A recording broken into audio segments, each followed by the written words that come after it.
जागर जनस्थान मीडिया, उत्तर महाराष्ट्रातील एक अग्रगण्य वृत्तवाहिनी, वृत्तपत्र आपल्या सेवेत।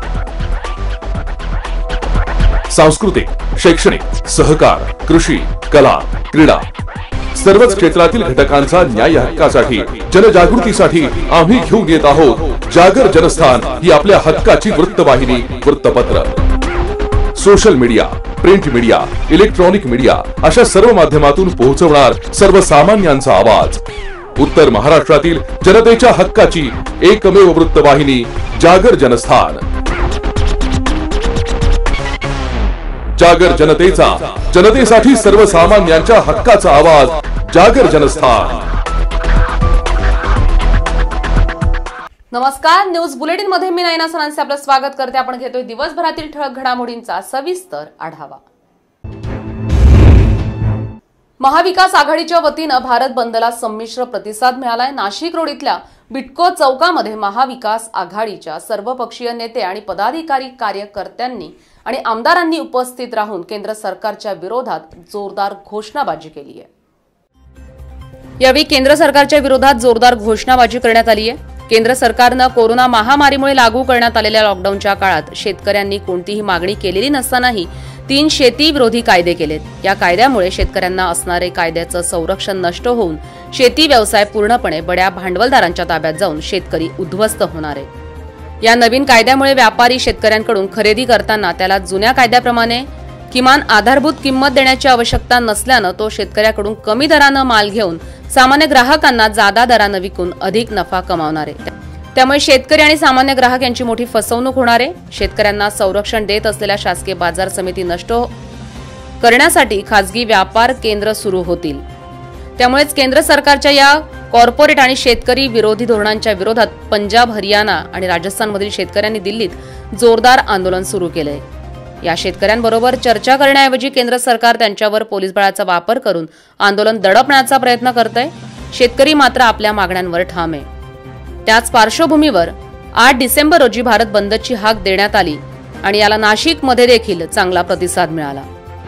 बंद पुकारलेला आहे आणि त्या बंदला समर्थन देण्यासाठी, त्याचं आवाहन करण्यासाठी महाविकास आघाडीच्या वतीने आम्ही सर्व राष्ट्रवादी काँग्रेस, शिवसेना, काँग्रेस आणि मित्रपक्ष, शेतकरी कामगार पक्ष हे सर्वजण एकत्र येऊन सर्व व्यापारी, सर्व दुकानदारांना विनंती करतो की आपल्या जगाचा पोशिंदा, आपला शेतकरी राजा जो आज दिल्लीत प्रचंड मोठ्या प्रमाणात आंदोलनाला बसलेला आहे, त्याच्या न्याय हक्काच्या मागणीसाठी बसलेला आहे, त्याला समर्थन देण्यासाठी आज आपण ह्या भारत बंदच्या हाकेला साथ देऊन, समर्थन देऊन आपले जे काही दुकानं वगैरे असतील ते बंद ठेवून या शेतकऱ्याच्या पाठीशी खंबीरपणे उभं राहावं।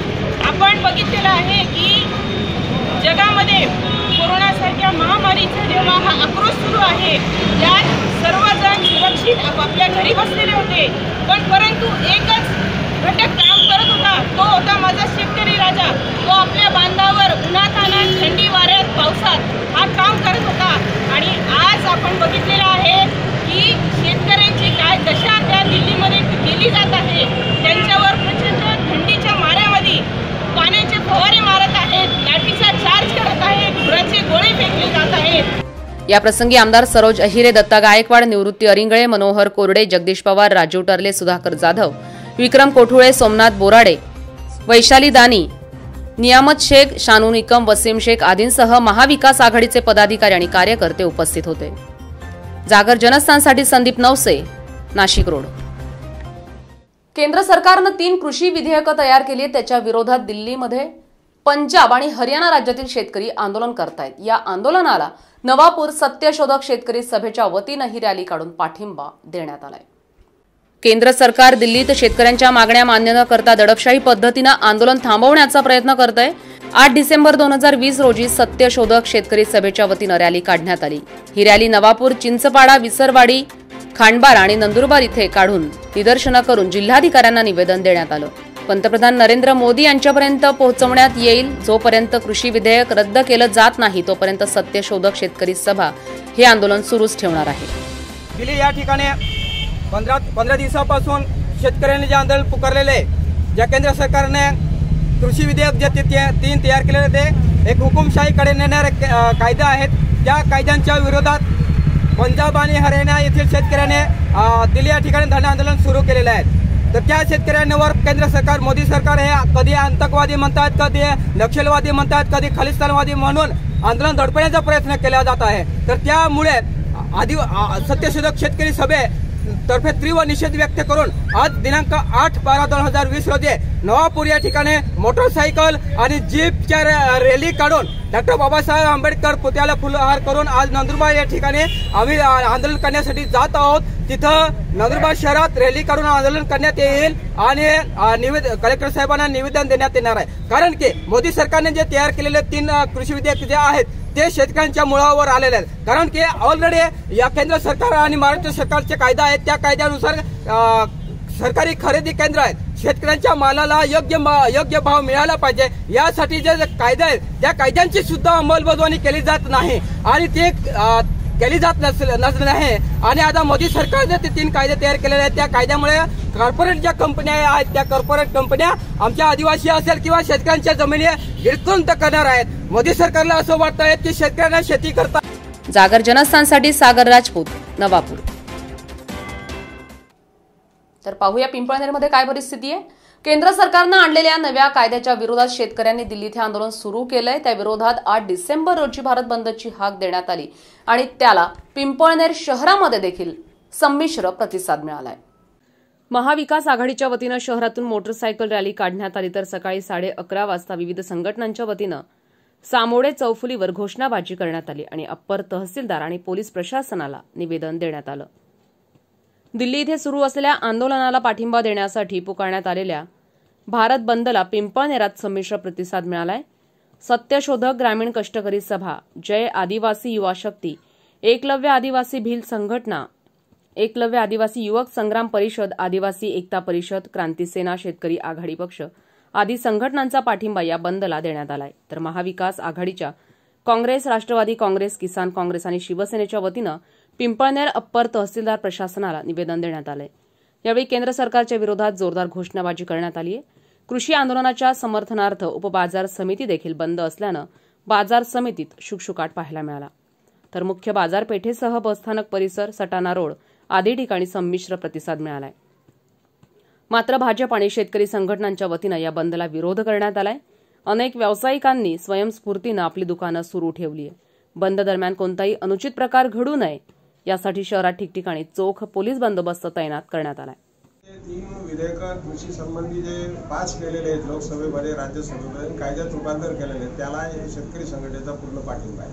आणि त्याच्या विरोधासाठी जे भारतामध्ये सर्व इतर पक्ष, राजकीय पक्ष, संघटना एकवटलेल्या आहेत भारत बंदसाठी. तर या भारत बंदला शेतकरी संघटना, शरद जोशी क्रेडिट संघटनेचा पूर्णतः विरोध आहे.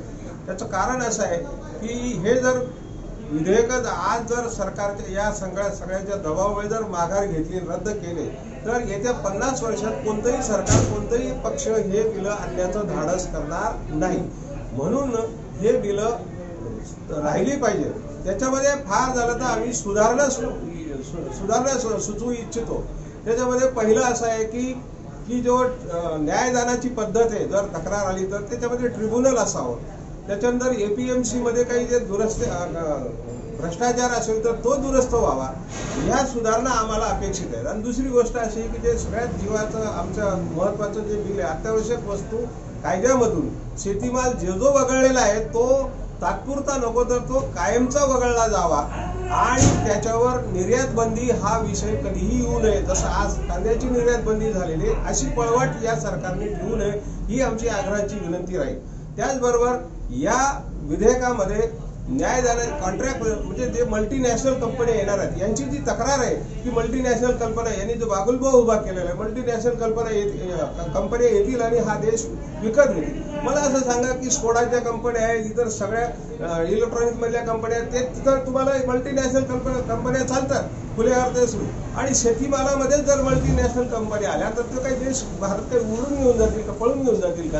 हे जे चित्र आहे तर हे समाजवादी विचारसरणीचे जेवढे पक्ष आहेत त्यांचं हे कारस्थान आहे. आणि म्हणून या कारस्थानाला बीजेपी सरकारने, मोदी सरकारने बळी पडू नये, याच्यात आवश्यक सुधारणा कराव्या, ही आमच्या संघटनेची मागणी राहणार आहे। या ठिकाणी उपस्थित सर्व संघटनेचे कार्यकर्ते आज भारत बंद मध्ये सर्व आमच्या तरुण कार्यकर्त्यांनी पिंपळनेरमध्ये भाग घेतला आणि पिंपळनेर बंद ठेवलं। या बंद मध्ये आमच्या शेतकऱ्यांच्याच विरोधी कायदे गेलेले आहेत आणि या कायद्याच्या विरोधी हा शेतकरी पिंपळनेर बंद करायला या ठिकाणी आलेला होता। आज पिंपळनेरचा सामोडाचा भाग पूर्णपणे बंद आहे आणि या बंद मध्ये सर्व भारतभर हा जो काही उद्देश आहे, मार्केटमध्ये पिंपळनेरचे मार्केट बंद आहे, कामगार बेकार होतील, शेतकऱ्यांचा माल शेतकऱ्याला कुठेही विकता येईल असं जरी केंद्र सरकार म्हणत असेल, परंतु आम्हाला काय हमी आहे की त्या ठिकाणी माल विकल्यानंतर हमी भाव आहे का, हा प्रश्न शेतकऱ्यांच्या पुढे आहे। आणि हे सरकार भांडवलदार विचारसरणीचे सरकार आहे आणि म्हणून आमचा त्याला विरोध आहे। या काळ्या कायद्याला विरोध आहे। हा कायदा सरकारने मागे घ्यावा आणि शेतकऱ्यांशी बोलावं आणि शेतकरी जे सांगतील तेव्हा कायदे करावे, अशी केंद्र सरकारला या संघटनेच्या वतीने आम्ही सुचवू इच्छितो, विनंती करणार नाही परंतु सुचवू इच्छितो की कायदे मागे घ्या आणि शेतकऱ्यांच्या प्रश्नासाठी शेतकऱ्यांच्या प्रतिनिधींशी बोला, एवढंच या ठिकाणी सांगतो, जास्त काय सांगत। जागर जनस्थानसाठी विशाल बेनुस्कर, पिंपळनेर। तर देशाच्या संसदेत कोणतीही चर्चा न करता केंद्रानं शेतकऱ्यांच्या हिताला बाधा आणणारे कायदे केल्यानं विविध राज्यातील शेतकरी दिल्ली इथे आंदोलन करतायत। मात्र आंदोलनकर्त्या शेतकऱ्यांसोबत चर्चा करण्याऐवजी दिल्लीमध्ये त्यांना विविध प्रकारे त्रास देण्याचा प्रकार सुरू आहे आणि त्याच्याच निषेधार्थ काळे कायदे मागे घ्यावेत यासाठी अक्कलकुवा तालुक्यात देखील कडकडीत बंद पाळण्यात आलाय। मोदी सरकारनं देशाच्या संसदेमध्ये कोणतीही चर्चा न करता आवाजी मतदानानं शेतकऱ्यांच्या हिताला बाधा आणणारे काळे कायदे संमत केल्यानं विविध राज्यातील शेतकरी दिल्ली येथे आंदोलन करतायत। मात्र आंदोलनकर्त्या शेतकऱ्यांसोबत चर्चा करण्याऐवजी दिल्लीत त्यांना विविध प्रकारे त्रास देण्याचा प्रकार सुरू आहे। या निषेधार्थ तसंच काळे कायदे मागे घ्यावेत यासाठी अक्कलकुवा तालुक्यात कडकडीत बंद पाळण्यात आलाय। भारतीय राष्ट्रीय काँग्रेस, शिवसेना, लोकसंघर्ष मोर्चा, मार्क्सवादी कम्युनिस्ट पक्ष, यहामोगी शेतकरी संघटना तसंच समविचारी संघटनांनी अक्कलकुवा तालुक्यात बंद पाळण्यासाठी पुढाकार घेत व्यापाऱ्यांना बंदचं आवाहन केलंय। त्यानुसार अक्कलकुवा शहरात तालुक्यातील वाण्या, विहीर, खापर, मोलगी इथेही कडकडीत बंद पाळत केंद्र सरकारचा निषेध करण्यात आला। बंद दरम्यान भारतीय राष्ट्रीय काँग्रेसचे आणि लोकसंघर्ष मोर्चाचे पदाधिकाऱ्यांनी शहरात फिरून बंदचा आढावा घेतलाय। तालुक्यात बंद दरम्यान दवाखाने आणि औषध दुकानांना बंदमध्ये सामील होण्यापासून सूट देण्यात आली होती। बस स्थानकात दररोजपेक्षा बाहेरगावी जाणाऱ्या प्रवाशांची संख्या कमी होती। ठिकठिकाणी विविध पक्षाच्या आणि संघटनेच्या कार्यकर्त्यांनी घोषणाबाजी करत केंद्र सरकारच्या विरोधात रोष व्यक्त केलाय।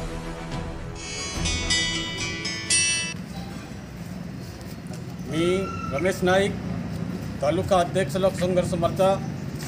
आज केंद्र सरकारने शेतकरी आणि कामगार विरोधी जो कायदे केले आहे हे कायदे रद्द व्हावे म्हणून देशभरातनं देशव्यापी जन आंदोलन होत आहे। दिल्ली गेल्या 10 दिवसापासून सतत शेतकरी आंदोलन करीत आहे। या आंदोलनात जे आमच्या नेत्या आहेत आदरणीय प्रतिभाताई शिंदे यांनी भारत बंद असे एक बंड पुकारला आणि त्याच्यात आम्ही अक्कलकुवा येथील सर्व कार्यकर्ते आणि शेतकरी मिळून आम्ही आज अक्कलकुवा हे भारत बंदला प्रतिसाद देत कडकडीत आम्ही अक्कलकुवा हे बंद केलं आहे। आणि केंद्र सरकारने जे 3 काळे कायदे केले आहेत शेतकऱ्यांच्या विरोधात, ती कायदे तात्काळ रद्द करण्यात यावी आणि गरगरीब आदिवासी आणि शेतकऱ्यांना न्याय द्यावा हीच केंद्र सरकारला आम्ही विनंती करतो। लोकसंघर्ष मोर्चा जिंदाबाद जिंदाबाद जिंदाबाद, लोकसंघर्ष मोर्चा जिंदाबाद जिंदाबाद जिंदाबाद, लड़ेंगे जीतेंगे, लड़ेंगे जीतेंगे। जिंदाबाद जिंदाबाद, आदिवासी एकता जिंदाबाद जिंदाबाद।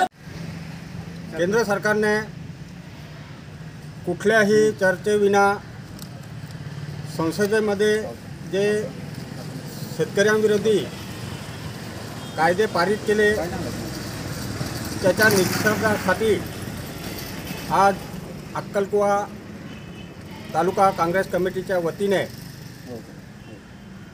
निषेध नोंदवण्यात आला। त्यासाठी सर्व भारत बंद याच्या शेतकऱ्यांसोबत सहभागी झालेल्या संस्थांना, राष्ट्रीयकृत पक्षांना, ह्या शेतकऱ्यांसोबत सहमती दर्शवली आहे आणि केंद्र सरकारने जे बी कायदे केलेले आहे ते त्वरित रद्द करावे अशी काँग्रेसतर्फे पक्षातर्फे आम्ही निवेदन। जागर जनस्थानसाठी सुधीर कुमार ब्राह्मणे, अक्कलकुवा। न्यूज बुलेटिन मध्ये वेळ झाली एका छोट्याशा ब्रेकची। आपण कुठे जाऊ नका, पाहत रहा जागर जनस्थान। सुरक्षा आपली जबाबदारी। SSS सिक्युरिटी बाउन्सर्सची आम्ही पुरवतो कॉर्पोरेट सेवा, औद्योगिक सेवा, वित्तीय संस्था, सुरक्षेसह अंगरक्षक, सशस्त्र रक्षक पुरवणारी विश्वासार्ह संस्था, back team support, well disciplinary uniform staff, train वायझरी युनिट। मुख्य कार्यालय 4 अंबिका अपार्टमेंट, साधू वासवानी मार्ग, होलाराम कॉलनी, नाशिक। 422-002, दूरध्वनी 0253 231 5052। गणेश 7218 65600।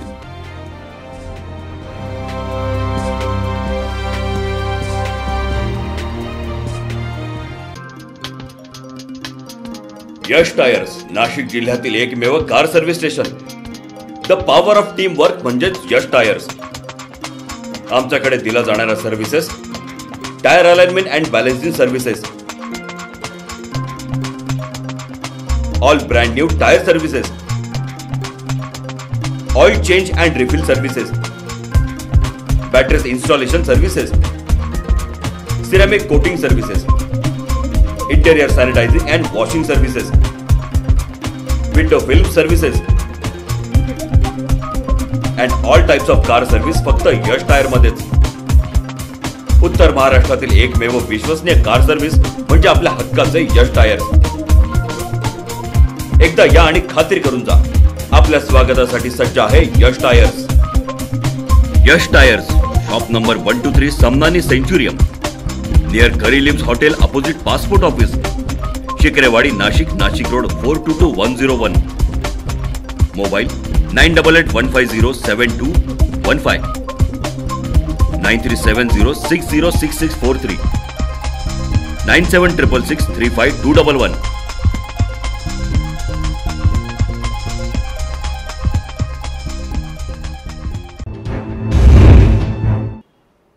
तर धुळ्यामध्ये केंद्रातील भारतीय जनता पक्षाच्या सरकारनं आणलेल्या कृषी कायद्याविरोधात देशभरातून जनमत एकवटलेलं असताना हे कायदे रद्द करण्यासाठी आणि दिल्लीतील शेतकरी ठाण मांडून बसलेले त्यांना पाठिंबा दर्शवण्यासाठी विविध संघटनांनी एकत्र येत भारत बंदला प्रतिसाद दिलाय। शेतकऱ्यांच्या भारत बंदला धुळे जिल्ह्यातही मोठ्या प्रमाणात प्रतिसाद मिळालेला आहे। महाविकास आघाडी शेतकरी संघटना, सत्यशोधक किसान संघटना या संघटनांनी मोठ्या संख्येत सहभागी होत मुंबई आग्रा महामार्गावर रास्ता रोको आंदोलन केलंय। किसान संघर्ष समन्वय समितीच्या कॉलवरून संपूर्ण देशामध्ये भारत बंदचा नारा हा गुंजलेला आहे। संपूर्ण देशातून बातम्या येत आहेत की ग्रामीण भाग संपूर्णपणे बंद आहे, शहरही बंद आहेत, कडकडीत बंद पाळला जातोय। आज धुळे शहरामध्ये सत्यशोधक शेतकरी सभा, सत्यशोधक ग्रामीण कट्टेकरी सभेच्या वतीनं दिल्लीकडे जाणाऱ्या मुंबई आग्रा हायवेवर 40गाव चौफुलीवर आम्ही या ठिकाणी शेकडोंच्या संख्येनं एकत्र आलेलो आहोत आणि आम्ही दिल्लीला जाणाऱ्या वाहनांना पत्रकं वाटलेली आहेत आणि सांगितलेलं आहे की दिल्लीला निरोप घेऊन जा की त्या ठिकाणी बसलेले शेतकरी हे एकटे नाहीत, संपूर्ण देश त्या शेतकऱ्यांच्या पाठीशी आहे। पहिली गोष्ट, मोदी सरकारने त्या शेतकऱ्यांवर जो अन्याय केलेला आहे, जो अत्याचार केलेला आहे त्याचा आम्ही निषेध करतो।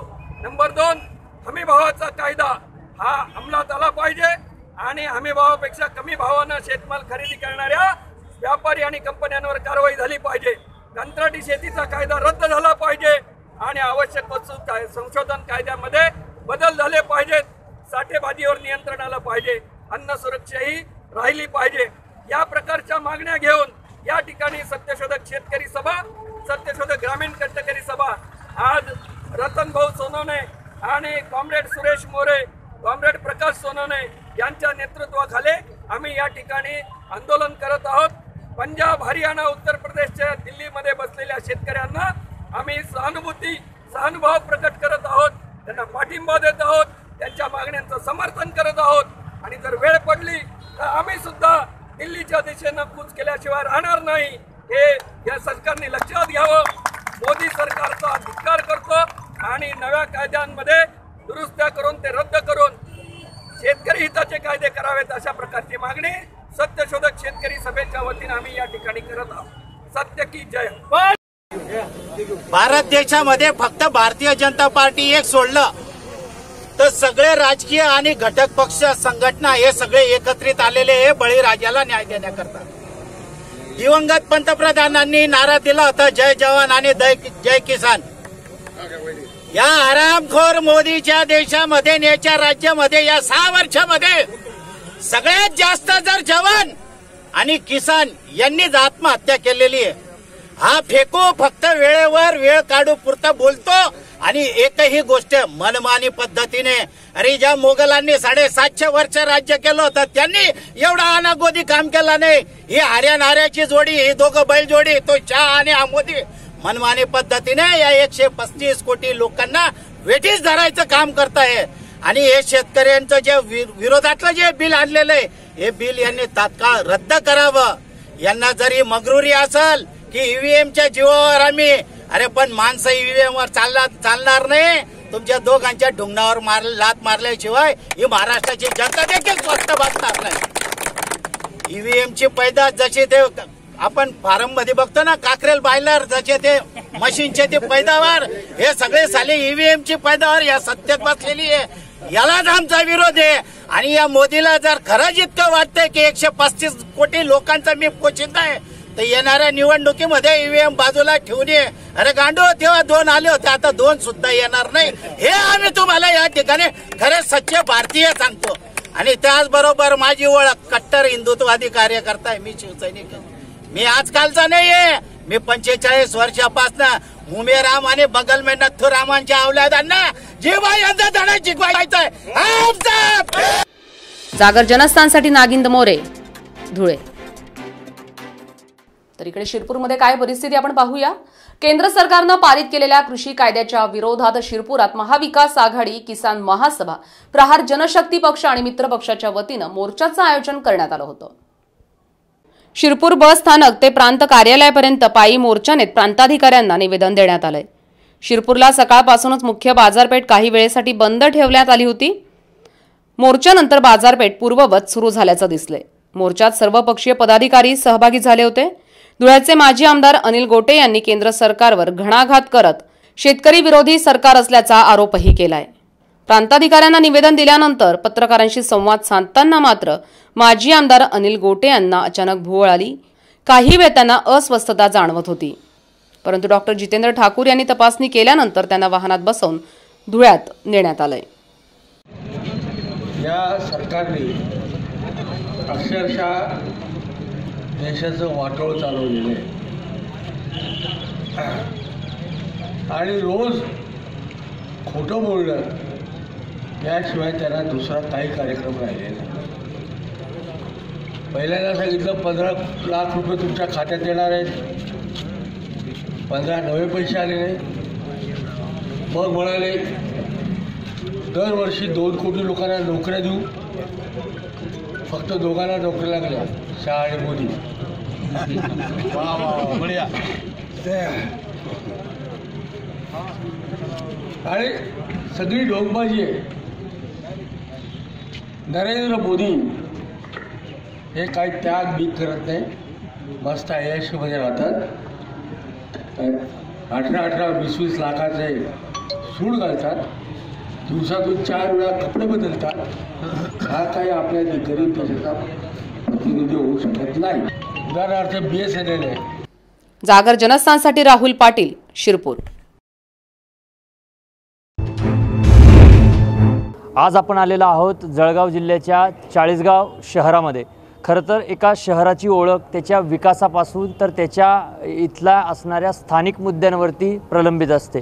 मात्र आज आपण चाळीसगाव शहरात आलेलो आहोत. नेमकं चाळीसगाव शहराचा विकास किती झालेला आहे आणि भकास किती झालेला आहे, तेथील आपल्या राज्यकर्ते असतील, येथील स्थानिक नेते असतील, विविध संघटनेचे पदाधिकारी असतील, आपण त्यांच्याकडनं जाणून घेणार आहोत.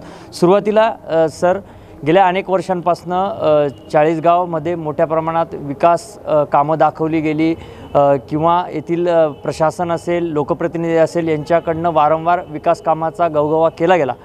काय वाटतं आपल्याला एक चाळीसगावकर म्हणून की खरोखर चाळीसगावचा विकास झालेला आहे का? गेल्या अनेक वर्षापासून म्हणजे चाळीसगाव शहरात लहानचे मोठे झालेलो होतो आम्ही. आता 50च्या पुढे चाललेलो आहोत. जो काही गवगवा कोणी करत असेल की चाळीसगाव शहराचा खूपच चांगला विकास झालेला आहे, तर गेल्या 25-30 वर्षापासून चाळीसगावमध्ये काही ठोस विकास झालेला नाही. उलट चाळीसगावचं शहर पातळीवर, आर्थिक पातळीवर चाळीसगाव बऱ्यापैकी उद्ध्वस्त झालेलं आहे. इथल्या उद्योगधंदे बंद झाले, बेलगंगा बंद झाली, इथल्या दूध डेअरी बंद झाल्या आहेत आणि इथली जे टेक्स्टाईल मिल होती ती बंद झाली. इथे मोठमोठे कारखाने होते ते बंद झाले. म्हणजे आर्थिकदृष्ट्या चाळीसगाव भकास झालेला आहे. रस्त्यांचंही तीच अवस्था आहे. नाही म्हणायला चाळीसगाव नगरपालिकेचं एकच काम आहे की ते कमीत कमी महाराष्ट्रामध्ये जो पाण्याचे उदासीनता आहे पाण्याबद्दल, ते चाळीसगाव तालुक्याच्या आणि चाळीसगाव शहराच्या लोकांना पाण्याची वानवा कधी भासली नाही. हे चाळीसगावच्या नगरपालिकेचं आणि त्या तत्कालिक नेतृत्वाला त्याबद्दल त्याच्या कामाची पावती द्यावी लागेल. नाही, मात्र पाण्याच्या समस्येसोबत दैनंदिन गरजा ह्या तितक्याच महत्त्वाच्या आहेत. रस्ता असेल, मीटर, गटर, ह्या अनेक गोष्टी ज्या सर्वसामान्य नागरिकांना रोज त्याला सामोरं जावं लागतं. काय वाटतं आपल्याला, ह्या गरजा नगरपालिका व्यवस्थितपणे नागरिकांना देत आहे का? तसं बघितलं तर चाळीसगावकरांच्या जनतेच्या दृष्टीने पाहिजे तितक्या व्यवस्था लोकांना मिळत नाही आहेत. कारण आता ताजे उदाहरणं जर द्यायचे झालेत तर आमच्या चाळीसगावच्या रस्त्यांवर कुठल्याही रस्त्याला जा, तुम्ही जर इकडनं गेले तर तिकडे जाईपर्यंत तुम्हाला एखाद्याने पावडर लावली की काय अशी परिस्थिती, धुळीचं साम्राज्य आमच्या चाळीसगाव शहरात झालेलं आहे. आणि रस्त्यांची इतकी दुर्दशा आहे, म्हणजे डांबरी रस्त्यामध्ये त्याला रिपेअर करायचं तर मुरुम आणि माती टाकून रिपेअर केलं जातं. आता यांचे इंजिनियर काय करतात तेच कळत नाही. अशा अनेक गोष्टी आहेत. त्याच्यामध्ये आता मागच्या काळामध्ये म्हणजे कधीकधी तर असं वाटतं की नगरपालिकेचे सत्ताधारी आणि विरोधक हे करतात का हेच कळत नाही. म्हणजे विरोधकांना विरोधकाचं काम कळत नाही का सत्ताधाऱ्यांना सत्ताधाऱ्यांचं काम कळत नाही. आणि कधीकधी काही महत्त्वाच्या जर गोष्टी असल्या, एखादी योजना मंजूर करून घ्यायची, तर काही लोक इकडचे इकडे जातात, इकडचे तिकडे जातात. फक्त ते मोठं काम मंजूर करून घेता आलं पाहिजे. म्हणजे त्याच्यामध्ये निश्चित काहीतरी अर्थ असल्याशिवाय या गोष्टी घडत नाहीत असं मला वाटतं. या ठिकाणी काही राजकीय पक्षाचे मंडळी आहे, आपण त्यांच्याकडनं जाणून घेणार आहोत. संघटनांचा आरोप आहे पोस्टरबाजीचं राजकारण तुमच्याकडनं केलं जातं. मात्र विकासाच्या बाबतीत शून्य असं नगरपालिका असेल किंवा त्याच्यातले सत्ताधारी किंवा विरोधक असेल पाहिजे तशी ठाम भूमिका घेताना पाहायला दिसत नाही. काय सांगा? मी या शहरामधल्या आणि तालुक्यामधल्या ज्या काही शिक्षण, आरोग्य आणि रस्ते, कायदा सुव्यवस्था या संदर्भामध्ये जनरल विधान असं करू इच्छितो की पूर्णपणे या मागच्या 5 वर्षाच्या काळामध्ये आणि आता पुन्हा या 1 वर्षाच्या काळामध्ये ढासळलेली आहे. मग अशी दोन्ही वक्त्यांनी सांगितल्याप्रमाणे शहरामध्ये बकालपणा वाढला आहे, अतिक्रमण प्रचंड प्रमाणात वाढलेलं आहे, रस्त्यांवर चालायला जागा नाही, वाहनांना जायला जागा नाही आहे. शिक्षणाच्या संदर्भात तर फार बट्ट्याबोळ झाला आहे. नगरपालिकेला शिक्षण कळतं का नाही तीच मोठा प्रश्न आहे. कारण नगरपालिकेच्या शाळाच बंद पडल्यात. नगरपालिकेच्या शाळांमध्ये सुविधा पुरवण्याची जबाबदारी नगरपालिकेची असते, हे नगरपालिकाच विसरलेली आहे. त्याच्यामुळे या शहरामधल्या गोरगरिबांचं शिक्षणही बंद झालं आहे. आज परिस्थिती अशी आहे की ज्या शाळा होत्या त्याही खाली पडलेल्या आहेत, गोठ्यांसारख्या पडलेल्या आहेत. भाड्याने घेतलेल्या इमारती त्या सोडतही नाही, त्या मालकांच्याही ताब्यात देत नाहीत आणि त्या शाळा विद्यार्थ्यांसाठी वापरल्या जात नाहीत. दुसरी गोष्ट, पाण्याचा विषय जर सोडला तर या शहरामधले आरोग्य अजिबात ठप्प झालेलं आहे, कारण सगळ्या गोरगरिबांना खाजगी दवाखान्यांमध्ये जावं लागतं. नगरपालिकेचा दवाखाना असेल, शासकीय ग्रामीण रुग्णालय असेल, त्याच्यामध्ये कुठल्याही प्रकारची इलाज होत नाहीत. त्याच्यामध्ये डॉक्टर हजर नाही आहेत किंवा नर्सेस नाही आहेत, स्टाफ नाही आहे, औषधं नाही आहेत. तुमच्या मुद्द्याला अनुसरून खरं तर संपूर्ण देशासह भारतावरती कोरोना महामारी आली. खरं तर या सर्व महामारीला अनेक लोकांना बळी पडावं लागलं. मात्र इतक्या भारताला सह देशाला एवढ्या मोठ्या गोष्टीचा सामना करत असताना आपल्या नगरपालिकेकडनं काय उपाययोजना केल्या गेल्या? तसं तर मूलभूत सुविधांपासून तर नगरपालिकेच्या प्रशासनाने वंचित ठेवले नागरिक असतील किंवा संघटनांनी असा आरोप आपल्यावरती केलेला आहे. आपणही लोकप्रतिनिधी आहात, सत्ताधारी आपल्यासोबत आहे. नेमकं या कोविडच्या काळात आरोग्याचा विषय फार गंभीर विषय आहे, त्या बाबतीत नगरपालिकेने काय केलं? आरोग्याच्या विषयावर नगरपालिकेने काय केलं ती एकट्या नगरपालिकेची जबाबदारी. नगरपालिकेला जे जे शक्य असेल ते काम नगरपालिकेने प्रभागांमध्ये फवारणी करणे, त्या प्रभाग लोकांवस्तीमध्ये जनजागृती करणे वगैरे इत्यादीची कामं नगरपालिकेने केली. या ठिकाणी चाळीसगाव नगरपालिकेचा स्वतःचा मालकीचा कोणत्याही प्रकारचा दवाखाना वगैरे अशी सुविधा मागच्या या काळात आता सद्यस्थितीत उपलब्ध नाही. त्याच्यामुळे ज्या ज्या शक्य असतील त्या गोष्टी केल्यात आणि शहराची जी परिस्थिती या सगळ्या मंडळींनी सांगितली यापूर्वीच्या ती वास्तव आहे. मागील काळामध्ये जी विकास कामं झाली त्यापेक्षा नाविन्याने या येणाऱ्या मागील 4 वर्षाच्या कालखंडात खूप काही असं मोठं विकास काम झालेलं असं काही लोकांना ठोस आपण सांगू शकू असं काही झालेलं नाही. नक्कीच नागरिकांच्या अपेक्षा एक पालक संस्था म्हणून नगरपालिका असेल, महानगरपालिका असेल, हिच्याकडे पाहिलं जातं.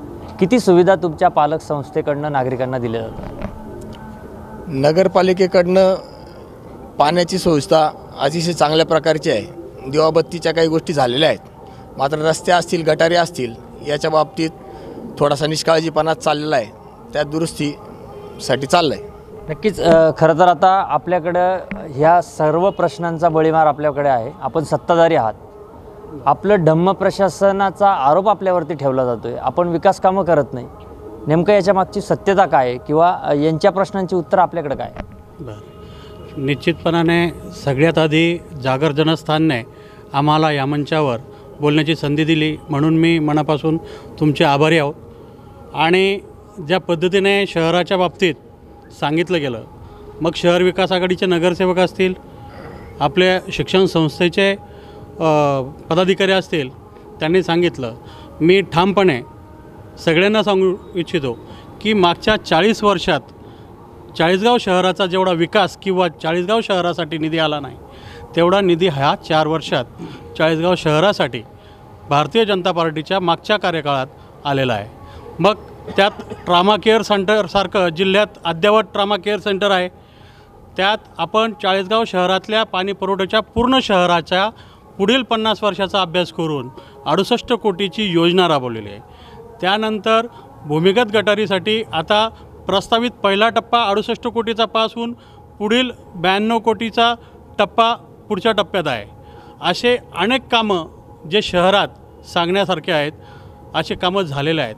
आणि निश्चितपणाने मी अभिमानाने सांगू शकतो की मागच्या कालखंडात जे 40 वर्षात मागच्या सत्ताधाऱ्यांना जमलं नाही ते ह्या 4 वर्षाच्या भारतीय जनता पार्टीच्या सत्तेत आम्ही करून दाखवलेलं आहे. नक्कीच आपण आता ज्या पद्धतीने जे कामं सांगितली की आपण केलेली आहेत, विरोधकांचा आपल्यावरती आरोप आहे, संघटनांचा आपल्यावरती आरोप आहे, मात्र सर्वसामान्य असेल, चाळीसगावकरांचं नेमकं काय म्हणणं आहे आपण ते देखील जाणून घेणार आहोत. सर, ज्या पद्धतीने हे राजकीय आरोप प्रत्यारोप आपण बघितले, काय विकास कामं झालेली आहेत, काय आश्वासनं दिली गेलेली आहेत, मात्र एक चाळीसगावकर म्हणून खरोखर तुमच्या शहराचा किती विकास झाला आहे आणि किती बकास झाला आहे? नमस्कार, मी डॉक्टर सुनील राजपूत. जागर जनस्थान हा सामान्यांचं व्यासपीठ यावर तुम्ही आम्हाला बोलवलं त्याबद्दल खूप खूप धन्यवाद आणि आपलं चाळीसगाव नगरीमध्ये स्वागतही करतो. एक समाजकारणी म्हणून गेल्या 15 वर्षापासून मी या गावामध्ये समाजकारण आणि माझ्या खाजगी वैद्यकीय व्यवसायातून आणि त्या चष्म्यातून कुठलीच राजकीय चष्म्यातून न बघता जो काही समाजकारण आणि गावाचा विकास मी बघितला आहे तसं खूप काही विकास आमच्या गावामध्ये 15 वर्षाच्या कालखंडात मी बघितलेला नाही की जे नगरपालिकेच्या माध्यमातून किंवा कुठल्या तरी शासकीय योजनेतून झाला असेल. आमच्या गावामध्ये जर हा कदाचित महाराष्ट्रामधला एकमेव असा तालुका असेल की ज्यामध्ये खाजगी वैद्यकीय व्यावसायिक आणि वैद्यकीय सुविधा या चाळीसगावमध्ये जेवढ्या दिल्या जातात ते कुठल्याच महाराष्ट्राच्या तालुक्या लेवलवर दिल्या जात नाही. गेल्या 40 वर्षापासून वैद्यकीय व्यावसायिक पोस्ट ग्रॅज्युएट मेडिकल ग्रॅज्युएट्स या तालुक्यामध्ये आहे आणि त्या सुविधा आम्ही या ठिकाणी देत असताना पण ज्या दृष्टिकोनातून आपण मला विचारतं की भौगोलिक दृष्टीचं ॲडव्हान्टेज घेऊन चाळीसगावने जी प्रगती करायला पाहिजे होती, आज 50 किलोमीटरवर धुळे जिल्हा आहे, 50 किलोमीटरवर मालेगाव आहे, 100वर औरंगाबाद आणि 100वर जळगाव, एवढं चांगलं भौगोलिकदृष्ट्या लोकेशन असतानासुद्धा जी प्रगती आमच्या चाळीसगावमध्ये रेल्वेचं ॲडव्हान्टेज घेऊन सेंट्रल रेल्वे लाईनवर हा गाव स्थित असतानासुद्धा या गावाची ज्या काही कारखानदारी असो किंवा व्यवसाय इतर खाजगी व्यवसाय असो ती प्रगती किंवा रोड रस्ते त्या कुठल्याच अशा खूप चांगल्या प्रमाणावर झालेल्या नाही आहे. आज धूळमुक्त चाळीसगाव करणं अतिशय गरजेचं आहे, कारण आज आपण बघतो की ज्या कोरोनाच्या विळख्यात संपूर्ण ही आपली जीवनसृष्टी अडकलेली आहे, अशा ह्या वातावरणामध्ये धूळमुक्त चाळीसगाव, चांगले रस्ते, चांगली वीज या सगळ्या गोष्टी देणं या चाळीसगावला अतिशय भाग आहे. कारण इथले नागरिक खूप सुज्ञ आहे, एज्युकेशन इथलं खूप चांगलं आहे, पण पाणीची व्यवस्था सोडली तर मात्र इतर गोष्टींमुळे चाळीसगाव अजूनही मला त्या प्रगतीपथापासून बराच वंचित आहे असं मला वैयक्तिकरित्या सांगावं वाटतं. नक्कीच अजून एक नागरिक आपल्यासोबत आहेत. सर, खरं तर पालक संस्था मानली जाते नगरपालिका, मात्र नागरिकांशी एक सावत्रपणाची भूमिका नगरपालिकेची आहे का? नक्कीच आहे, कारण की विषय असा आहे की चाळीसगावमध्ये आज जर कायदा सुव्यवस्था बघितली तर बऱ्याच वेळा असं नगरपालिका प्रशासनाला वाटतं की कायदा सुव्यवस्था फक्त पोलीस डिपार्टमेंटने सांभाळली पाहिजे किंवा बाकीच्यांनी लोकांनी सांभाळली पाहिजे, पण तसं नाही आहे. चाळीसगावमध्ये आज इतकी अतिक्रमणं वाढलेली आहेत, त्या अतिक्रमणांवरती इतके अवैध धंदे चालू आहेत. मग त्या ठिकाणी त्या अवैध धंद्यांमध्ये सगळे जनसामान्य म्हणजे तुम्ही जर पाटणादेवी रोडला गेलात किंवा इतर कुठल्याही भागातला गेलात तर त्या ठिकाणी बऱ्याच ठिकाणी अवैध धंदे हे नगरपालिकेच्या जागावरती चालले. मग नगरपालिका करते काय? नगरपालिकेने ते अवैध धंदे जे आहेत, ती जी अतिक्रमणं ती उठवली पाहिजे. ती जर उठवली नाही गेली तर हे अवैध धंदे जरा बंद होतील. चाळीसगावमध्ये गुटखा आहे, अजून चालू आहे, गांजाची हब आहे. म्हणजे आज चाळीसगावची ओळख जी होते याच्याकडे कोणी लक्ष देणार नाही आहे का? फक्त एकंदरीत चाळीसगावकरांना, एका नागरिकाला इतक्या गोष्टीची माहिती आहे, प्रशासन झोपा काढतंय? नक्कीच झोपा काढत आहे, कारण की सगळ्यांना माहिती आहे, चाळीसगावातले जेवढे राजकीय पुढारी असू देत किंवा कोणी असू देत, सगळ्यांना माहिती आहे कुठे काय चालू आहे, कुठे काय चालू आहे. पण सगळ्यांचं असं असतं की ठीक आहे त्याचं आहे तर जाऊ दे, जेव्हा माझी वेळ येईल तेव्हा मी बघेल.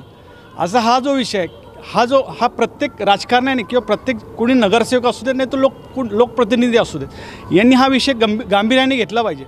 जर तुम्ही सत्तेत आहात किंवा विरोधात आहात हा भाग नंतरचा आहे, पण तुम्ही एक चाळीसगावकरचे नागरिक आहात तर नागरिक म्हणून तुमचं कर्तव्य पण आहे की चाळीसगावला अवैध धंद्यांच्या याच्यातून सोडवलं पाहिजे, जी अतिक्रमण आहे ती काढली पाहिजे. तसा प्रकार कुठेच होताना दिसत नाही आज चाळीसगावमध्ये. नक्कीच एका लोकप्रतिनिधीला किंवा एका प्रशासकाला ज्या पद्धतीने नागरिक ज्या विश्वासाने आपल्या सेवेसाठी हे करत असतात, त्याच्याकडनं आशा बाळगून असतात, राजकीय मंडळींना मताचा जो जोगवा ज्या वेळेस ते मागत असतात, लोक त्यांच्यावरती विश्वास ठेवून मतं देत असतात. सर, नागरिकांच्या मुबलक अशा अपेक्षा आहेत. चाळीसगावकरांचं मत आहे अवैध धंदे असतील, विविध प्रकारे सर्रासपणे या ठिकाणी चालू आहे. एक प्रशासन म्हणून किंवा एक लोकप्रतिनिधी म्हणून याच्यावरती आपण अंकुश ठेवण्याचा प्रयत्न केला नाही का? निश्चितपणे त्यांनी ज्या समस्या मांडल्यात, मी तुम्हाला एक गोष्ट लक्षात आणून देऊ इच्छितो. चाळीसगाव शहरात नुकतीच 1 महिन्यापूर्वी घडलेली घटना, आदरणीय आमदार मंगेशदादा चव्हाण यांनी एक गुटख्याच्या ट्रकचा पाठलाग करून पकडली होती.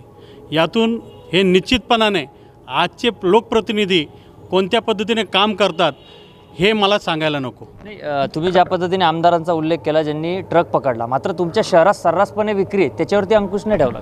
मुळात आम्ही लोकप्रतिनिधी म्हणून आमचं काम करत असताना अवैध धंद्याच्या संदर्भात पोलीस प्रशासनाने या गोष्टी प्रामुख्याने बघितल्या पाहिजे. वेळोवेळी आम्ही तुम्हाला कागदपत्रावर दाखवून देऊ. अवैध धंद्यांच्या बाबतीत आमदार साहेब असतील, खासदार साहेब असतील किंवा भारतीय जनता पार्टीचे नगरसेवक लोकप्रतिनिधी असतील, यांनी वेळोवेळी जिथे जिथे ज्या प्रमाणात 2 नंबर दिसले असतील त्या संदर्भात सूचना करून ते बंद करण्याचं, प्रत्येक नागरिक हा 2 नंबर धंद्यामुळे त्रस्त झालेला आहे आणि 2 नंबर धंदे कसे बंद होतील याच्यावर भारतीय जनता पार्टी प्रामुख्याने काम करत आहे. आणि त्याचंच उदाहरण मी जे सांगितलं की तो गुटख्याचा ट्रक पकडला, हे त्याचं जिवंत उदाहरण आहे. काय वाटतं आपल्याला ज्या पद्धतीने सत्ताधाऱ्यांनी सांगितलेलं आहे की त्यांचा अंकुश ठेवण्यात ते प्रयत्न करत आहेत, कितपत यांच्या मताशी सहमत आहात? ते प्रयत्न करतायत, परंतु परिस्थिती त्यांच्या हाताबाहेर आहे. कारण परिस्थिती जर त्यांच्या हाताबाहेर नसती तर आज ही स्थिती, जशी आज ही नागरिक मंडळी तर सगळी मांडती की अवैध धंदे मोठ्या प्रमाणावर वाढलेले आहेत, अतिक्रमण मोठ्या प्रमाणावर झालेलं आहे, या सगळ्या गोष्टी ज्या झालेल्या आहेत आणि त्या आता शहरात आपल्याला सगळ्यांना वावरत असताना दिसत आहेत आणि त्या सत्य आहेत. मग ते प्रयत्न करतायत, परंतु मग याचा अर्थच असा काढायला लागेल की त्यांच्या हाताबाहेर परिस्थिती आहे बा. नक्कीच. खरं तर प्रशासक आणि शिवाय सत्ताधारी ह्या दोघांचा अंकुश शहराच्या विकासावरती आणि अवैध धंद्यांवरती देखील तितक्याच पद्धतीने असायला हवा. मात्र ज्या पद्धतीने आपल्याकडनं माहिती येते, नागरिकांकडनं येते, अवैध धंदे सर्रासपणे सुरू आहे. सत्ताधाऱ्यांचं म्हणणं आहे आम्ही कारवाया करतो. याच्यात कितपत खरं आणि खोटं हे नेमकं काय? या संदर्भामध्ये आत्ता ज्या सर्वसामान्य नागरिकांकडून ज्या प्रतिक्रिया आल्या आहेत, या ठिकाणी आपल्याला जी वस्तुस्थिती आहे ती वस्तुस्थिती आपण आणखीन जर सर्वसामान्य नागरिकांच्या प्रतिक्रिया स्वतः जाणून घेतल्या तर आम्ही काय सांगतो यापेक्षा नागरिक काय सांगता ही वस्तुस्थिती आपल्याला समोर आल्याशिवाय राहणार नाही. कदाचित आपण याबाबतीत चाळीसगाव पोलीस स्टेशन, महसूल प्रशासन यांचे वेळोवेळी दाखले जर घेतले तर आपल्याला याबाबतचं वास्तव लक्षात येईल. नाही, एक नागरिक म्हणून किंवा आपण एक लोकप्रतिनिधी म्हणून आपल्याला आत्ताची स्थिती काय, की खरोखर अवैध धंदे सुरू आहेत की त्या बंद आहेत? नक्की भयवा आहे, नक्की भयवा आहे. नक्की चाळीसगाव शहराच्या येणाऱ्या पिढीच्यासाठी अतिशय घातक अशी परिस्थिती आहे. नक्कीच. खरं तर भारताला तरुणांचा देश मानला जातो. गेल्या ज्या पक्षात आपण काम करत असाल किंवा आताची जी पिढी पक्षांमध्ये येते किंवा वेगवेगळ्या राजकारणी आज समोर येतात, युवा पिढी समोर येते. मात्र आपल्या चाळीसगावमध्ये सर्रासपणे अवैध धंदे असतील, व्यसनाधीनता मोठ्या प्रमाणात आहे आणि असा तरुण, आपल्या सभोवतालचा तरुण कशा पद्धतीने येणाऱ्या काळात टिकू शकेल, काय सांगा? ते आता आमदार आणि खासदार साहेबांचा उल्लेख झाला म्हणून मी या ठिकाणी नमूद करू इच्छितो की खासदारही आमच्या तालुक्याचेच आहेत आणि आमदार तर आत्ता इतर दोघंही तरुण आहेत. परंतु त्यांनी ज्या पद्धतीने या तालुक्यामध्ये सर्रास युवकांचा आणि तरुण पिढीचा जो सत्यानाश चालवला आहे तो खरोखर अगदी म्हणजे त्याच्यावर टीका करावी तेवढी थोडी. कारण याच लोकांनी गुटख्याचे यांचेच कार्यकर्ते सापडतात, या गावठी दारूमध्ये यांचेच कार्यकर्ते सापडतात, सट्टा पिढींमध्ये सुद्धा यांचेच कार्यकर्त्यांना पाठबळ दिलं जातं, त्यांच्यावर गुन्हे पण दाखल होत नाही, त्यांच्यासाठी पोलीस स्टेशनमध्ये जातात.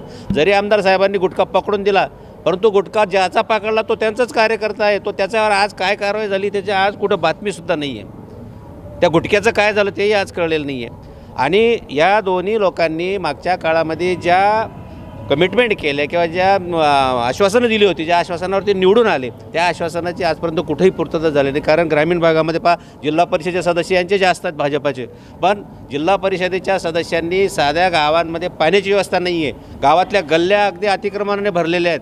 गावामध्ये धूळ प्रचंड प्रमाणात उडते. गावकऱ्यांना कुठल्याही प्रकारच्या सुविधा दिल्या जात नाहीत. वेळेवर त्या ठिकाणी इलेक्ट्रिकची लाईन राहते की नाही राहते हे सुद्धा ते जिल्हा परिषद सदस्य बघायला तयार नाहीत. दुसरी गोष्ट, या ठिकाणी शहरामध्ये सुद्धा अत्यंत बकालपणा वाढलेला आहे. जिकडे पाव तिकडं आता नवीन वस्ती जेवढी वाढली तिकडे तर रस्ते पण नाही आहेत. पावसाळ्यामध्ये एवढे हाल होतात की लोकांना जाण्यासाठी अक्षरशः सायकली, मोटरसायकली लोटत न्याव्या लागतात किंवा रस्त्यावर सोडून द्याव्या लागतात. इतकी वाईट अवस्था असते. जुन्या गावांमध्ये यांनी आता त्या नवीन पाईपलाईन टाकण्याच्या नावाने रस्ते खोदून ठेवलेले आहेत. रस्ते खोदून ठेवल्यामुळे अतिशय धूळ उडते आणि ते जे रस्ते चांगले होते तेही यांनी सगळे खराब करून ठेवलेले आहेत. नक्कीच. ज्या पद्धतीने आरोप प्रत्यारोप किंवा जी वस्तुस्थिती मांडली जाते, एक संघटना फार महत्त्वाची भूमिका शहरात असेल, महानगरात असेल, बजावत असते. ती सत्तेत असो अथवा नसो. या सर्व गोष्टींसाठी आंदोलनात्मक आपण भूमिका का घेतली नाही? आम्ही वेळोवेळी आंदोलनाच्या भूमिका घेतलेल्या आहेत. आता हा जो रस्त्यावरच्या अतिक्रमणाचा विषय आहे, मी तर म्हणतो हे रस्त्यावरचे अतिक्रमणं सर्वसामान्य पोट भरणाऱ्या लोकांचे आहेत. अतिक्रमणाचे शेवटी ते. परंतु त्याच्याही पुढे जाऊन मी असं म्हणतो की हे सत्ताधारी अनेक बँका आहेत. मी इथे सत्ताधाऱ्यांना विचारतो किती बँकांनी अधिकृत पार्किंगची व्यवस्थेची त्यांच्या परमिशन बघा. त्यांना म्हणजे पार्किंग न करता सुद्धा त्यांना परमिशन दिली जाते. अनेक मोठमोठ्या बिल्डिंग्स आहेत शहरातल्या की त्यांची पार्किंगची व्यवस्था नाही म्हणून रस्त्यावर अक्षरशः मेन रोडवर अर्धा रस्ता गाड्यांनी भरला जातो.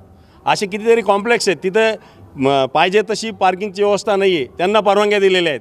मग हे यांना राजाश्रय असल्याशिवाय हे सर्व शक्य आहे का? आम्ही याच्या विरोधात आंदोलन केलं आहे. पोलीस डिपार्टमेंटला सुद्धा, वाहतूक शाखेला आम्ही निवेदनं दिलेत. नगरपालिकेला, नगराध्यक्षांशी भांडलो आम्ही या विषयावर. संघटना म्हणून आम्ही आमच्या जबाबदारीने भांडत आलेलो या विषयावर. शिवाय मला एक सांगायचं अजून की चाळीसगाव हे खरोखर डॉक्टर साहेबांनी सांगितलं की दळणवळणाच्या दृष्टीने महत्त्वाचं आहे. त्याचा पाहिजे तसा ॲडव्हान्टेज घेतला जात नाही. याच्यात एक महत्त्वाचा विषय आम्ही अतिशय आमचा त्याच्यावर अभ्यास चालला आहे. चाळीसगाव शहरासाठी जसं आपण म्हटलं की भारत हा तरुणांचा देश आहे, चाळीसगाव शहरात अनेक तरुण आहेत. आमदारांनी गाडी पकडली त्याचं मी नक्कीच कौतुक करतो, गुटख्याची गाडी पकडली. परंतु त्याच्यापुढे जाऊन काही गोष्टी आता चाळीसगावातले तरुण तुम्ही पालकांना विचारत असं यांनी सांगितलं की सर्वसामान्यांच्या जर तुम्ही प्रतिक्रिया घेतल्यात तर पालक अगदी म्हणजे टेन्शनमध्ये आहेत की आपल्या मुलांचं काय होणार. गांजाच्या अधीन चाळीसगाव जवळजवळ 50% तरुण गांजाच्या अधीन होऊन गेलेले आहेत. याचा बंदोबस्त हे प्रशासन हे राज्यकर्ते कधी करणार याच्या संदर्भात सुद्धा आम्ही वेळोवेळी निवेदनं दिलेले आहेत. परंतु सत्ताधारी आणि पोलीस प्रशासन यांची जर सांगड असली तर आमच्यासारखा सामान्य माणूस आंदोलनं करून प्रत्येक विषयावर आम्ही आंदोलनं करायचे का. मग हे सत्ताधाऱ्यांना लोकांनी निवडून कशा करता दिलं आहे. दुसरा विषय चाळीसगावातल्या तरुणांसाठी आता उद्योगधंदे यांनी सांगितलं की अनेक उद्योग पूर्वीचे बंद पडलेत, परंतु आता भारत वायरोप असेल, अंबुजा असेल या ठिकाणी आता लोकलचा अर्थ बायलॉजमध्ये असा घेतला जातो की महाराष्ट्रातला तरुण. महाराष्ट्रातला सुद्धा तरुण पूर्ण त्या ठिकाणी 80% लोकल लोकांना म्हणजे महाराष्ट्रातल्या आणि भूमिपुत्रांना म्हणून चाळीसगाव तालुक्यातल्या तरुणांना तिथे नोकऱ्या दिल्या पाहिजेत. परंतु या ठिकाणी काही सत्ताधारी तिथे असे म्हणजे हे बनून बसले, लेबर कॉन्ट्रॅक्ट घेतलेले आहेत आणि त्या सत्ताधाऱ्यांच्या माध्यमातून ते सांगतील त्याच लोकांना तिथं तो त्यांच्या लेबर कॉन्ट्रॅक्ट म्हणून तो काम करू शकतो, तो ऑन पेपर नसतो. या विषयावर आम्ही स्टडी करतोय आणि याच्या विषयावर आम्ही येणाऱ्या काळामध्ये संभाजी सेनेच्या माध्यमातून अतिशय उग्र असं आंदोलन करू. वेळ प्रसंगी आम्ही असा इशारा देणार आहोत की जर स्थानिक तरुणांना एवढ्या दिवसांच्या आत रोजगार दिला नाही तर आम्ही कंपन्यात जाळून टाकण्याचा इशारा देणार आहोत. नक्कीच ज्या पद्धतीने यांना तरुणांचा ज्या पद्धतीने सत्ताधाऱ्यांना त्यांनी इशारा दिलेला आहे, एक संघटना म्हणून आपण काम करतायत चाळीसगाव शहरामध्ये. अवैध धंदे आहेत, तरुण अक्षरशः रसातळाला जातील आणि येणारी तरुण पिढी ही संपुष्टात येईल. काय आंदोलनाचा पवित्रा येणारा काळ आहे? अवैध धंदे, तरुणांचे व्यसनाधीनता ही एक मोठी समस्या निर्माण झालेली आहे आणि ह्या समस्येला तर खरं म्हणजे आता स्थानिक पातळीवरचा म्हणा किंवा याला पातळीवर न गणता ती एक भारतीय म्हणून आता ही प्रत्येकाची जबाबदारी झाली आहे की तरुणांना आता योग्य मार्गाकडे देण्याचं काम झालं पाहिजे. तरुणांना त्यांची कर्तव्यबुद्धी त्यांच्या कर्तव्यबुद्धीची जाणीव करून दिली पाहिजे. आणि हे काही चाळीसगावचं किंवा राजकीय पक्षाशी सीमित असलेलं कार्य नाही आहे. हा देश माझा आहे, या देशातील लोक माझे आहेत आणि त्याच्यामुळे या देशातल्या लोकांसाठी मी काहीतरी केलं पाहिजे अशा प्रकारची एक भारतीयत्वाची जबाबदारी असलेली जी जाणीव आहे ती आता उच्चभ्रू समाजात राहिली नाही, राजकीय नेत्यांमध्ये राहिली नाही, अधिकाऱ्यांमध्ये राहिली नाही. आणि जे लोक ज्यांच्याकडे अपेक्षेने बघावं त्यांच्याकडे ही समस्या फार मोठ्या प्रमाणात निर्माण झालेली आहे. जसं तुम्ही आता एक बोलतो मी अजून आता एक छोटंसं उदाहरण आहे की हे चाळीसगाव माझं आहे, हे शहर सुंदर असलं पाहिजे, स्वच्छ असलं पाहिजे, ही भूमिका प्रत्येक पक्षाच्या नेत्याने जाणीव असलेल्या कार्यकर्त्याला असली पाहिजे. चाळीसगावची समस्या आता ट्रॅफिकची इतकी समस्या झालेली आहे की अक्षरशः असं वाटतं सकाळी 9-10ला किंवा संध्याकाळी 6-7ला आम्ही पुण्यात किंवा मुंबईत आहोत का अशा प्रकारचं ट्रॅफिक आहे. पार्किंगची इतकी मोठी समस्या निर्माण होणार आहे. इथे खेड्यातून कमीत कमी 142 खेडे आहेत, हजारो लोक चाळीसगावमध्ये येतात, मोठी बाजारपेठ आहे, मध्यवर्ती केंद्र आहे. या ठिकाणी महिलांसाठी रस्त्यावर प्रसाधनांची देखील सुविधा नाही आहे. चाळीसगाव शहर अशा मोक्यावर आहे, इथे शहराच्या मध्यभागातून नदी जाते, डोंगरी नदी आणि तित्तूर नदीचा संगम आहे. या नदीच्या काठाला सुंदर अशा प्रकारचं वातावरण निर्माण होऊ शकतं, परंतु अशा प्रकारे चाळीसगाव नगरीसाठी आत्मीयता असलेली नजर या चाळीसगावच्या राजकीय नेतृत्वामध्ये अभावाने अजून निर्माण झालेली नाही आहे आणि हे आमचं दुर्दैव आहे. आणि येणाऱ्या काळामध्ये आम्ही पोलीस प्रशासनाला देखील आम्ही सूचना केली, विनंती केली की पार्किंग आणि ट्रॅफिकची समस्या सुधारवली पाहिजे. त्याच्यासाठी आम्ही एक गांधीगिरीचा मार्ग करणार आहोत. आम्ही आंदोलन करत नाही अशातला भाग नाही. हे जे स्मारक जिथे आपण आता चर्चा करतो आहोत या शिवाजी महाराजाचं स्मारक व्हावं म्हणून आम्ही 1 दिवसाचा रास्ता रोको केला होता. आमच्या 168 लोकांवर गुन्हे दाखल झालेले आहेत. म्हणजे ह्या ठिकाणी शिवाजी महाराजांचे वंशज आदरणीय संभाजीराजे भोसले इथे आले होते, त्यांनी देखील आमचा अशा प्रकारे म्हणजे उल्लेख केला होता की ही लोक आता अशा चांगल्या शिवाजी महाराज असो, डॉक्टर बाबासाहेब असोत, महात्मा फुले असोत, अशा सर्व महापुरुषांना मानणारी ही चाळीसगावची भूमी आहे. आणि म्हणून या चाळीसगावच्या भूमीमध्ये तरुणांना पुन्हा योग्य मार्गावर आणण्यासाठी सामाजिक बांधिलकी म्हणून आम्ही योग्य ती भूमिका लवकरच घेणार आहोत. नक्कीच खरं तर नागरिकांचा आक्रोशही आपण पाहतोय. सत्ताधाऱ्यांचे जे काही त्यांच्या सूचना होत्या किंवा त्यांची विकास कामाची यादी होती ती पण अजून प्रलंबित आहे. खरं तर चाळीसगावकरांकडे मी येतो. पुतळ्याचं राजकारण महत्त्वाचं आहे की नागरिकांना मूलभूत सुविधा देणं सत्ताधारी असेल विरोधकांसाठी प्राधान्याचं असलं पाहिजे? नाही, पुतळ्याचं राजकारण हे केलं जातं आहे. ॲक्च्युली महाराजांच्या पुतळ्याचं राजकारण व्हायला नको चाळीसगावात. महाराज ही एक महाराष्ट्राची नाही साऱ्या देशाची अस्मिता आहे. त्या अस्मितेसाठी जर राजकारण होत असेल तर निश्चितच ते निषेधार्ह आहे. पण सामान्य जनतेची अपेक्षा असते की तुम्ही जे व्हिजन दाखवलं होतं निवडून येताना की तुम्ही एक त्यावेळेस मोठे मोठे बॅनर लावून दाखवत होते, मोठे मोठे व्हिडिओ लावून दाखवत होते की आम्ही शिवाजी महाराजांचं स्मारक असं करणार आहोत, आम्ही सत्तेत आलं तर असं करणार आहोत. लोकांनी तुमच्याकडे व्हिजन पाहून की तुम्हाला आहे बा यांच्याकडे व्हिजन आहे म्हणून तुम्हाला मतं दिली. प्लस तुमच्याकडे तुम्ही व्हिजन दाखवलं होतं की तुम्ही मूलभूत सुविधासुद्धा देणार आहात, की मूलभूत सुविधा आम्ही देणार आहोत. गावात भुयारी गटारी बनवणार आहोत. गावामध्ये आम्ही इतर जे काही अजून सुविधा स्वच्छतेच्या बाबतीत असतील किंवा काय असेल त्या आम्ही सगळं पुरवणार आहोत. हे व्हिजन जर तुम्ही त्यावेळेस इलेक्शनच्या वेळेस दाखवलेलं होतं पण ते आत्ता कुठे पूर्ण होताना दिसत नाही आहे. साधारणतः पुढच्या वर्षी तुमची नगरपालिकेचे इलेक्शन येणार आहे. आता 4 वर्ष झाले.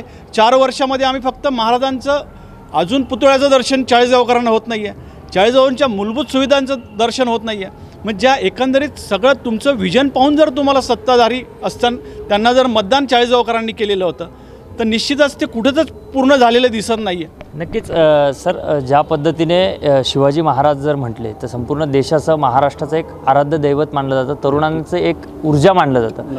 आणि गेल्या आता सत्ताधारीचे असतील किंवा त्याच्या आधीचे जे सत्ताधारी असतील एक स्वप्न दाखवलं गेलं ज्या पद्धतीची जी ऊर्जा मांडली जाते महाराष्ट्राची की त्या पुतळ्याचं या ठिकाणी म्हणजे अनावरण होईल किंवा उभा राहील आणि त्याच्यावरती मतं मागितली गेली, राजकारण केलं गेलं आणि त्या राजकारणात ते यशस्वी ठरले.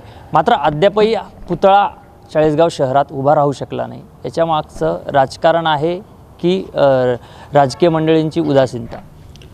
एक समाजकारणी म्हणून जर तुम्ही मला विचारत असाल तर हा समाजकारणींचा, चाळीसगावकरांचा आणि राजकीय नेत्यांचा व्यासपीठ आज तुम्ही आम्हाला उपलब्ध करून दिला आहे. मला ह्या संपूर्ण तुमच्या प्रश्नाचं उत्तर फक्त एकाच ओळीतमध्ये द्यायचं आहे आणि तो उत्तर असं आहे की ज्या सर्व राज्यकर्त्यांनी जर महामानवांचे विचार जर डोक्यात घेतले तर मला असं वाटतं की कुठलंच राजकारण पुतळ्याबद्दल होणार नाही. पण ते महामानवांचे विचार घेणं महत्त्वाचं आहे. महामानवांना डोक्यावर न घेता त्यांचे विचार जर डोक्यावर घेतले तर मला असं वाटतं की तो पुतळाही आमचा आराध्य दैवतांचा या ठिकाणी उभा राहील आणि गावाच्या मूलभूत गरजासुद्धा हे राज्यकर्ते पूर्ण करतील अशी मला त्यांच्याकडनं नक्कीच खात्री आहे. खरं तर सत्ताधारी आहात आपण, काय या गोष्टीसाठी विलंब होत आहे? नागरिकांना जाणून घ्यायला आवडणार आहे की याच्यावरती राजकारण होतं आहे की कशा पद्धतीने हे काम दिरंगाईने सुरू आहे? निश्चितपणाने मला सांगताना आनंद होईल. आत्ताच डॉक्टर साहेब असतील, वकील साहेब असतील यांनी मांडलं की आम्ही ज्यावेळेस 2016 साली इलेक्शन लढताना जो काही आमचा अजेंडा होता त्यात प्रामुख्याने छत्रपती शिवाजी महाराजांचं भव्य स्मारक व्हावं हा प्रामुख्याने मुद्दा होता.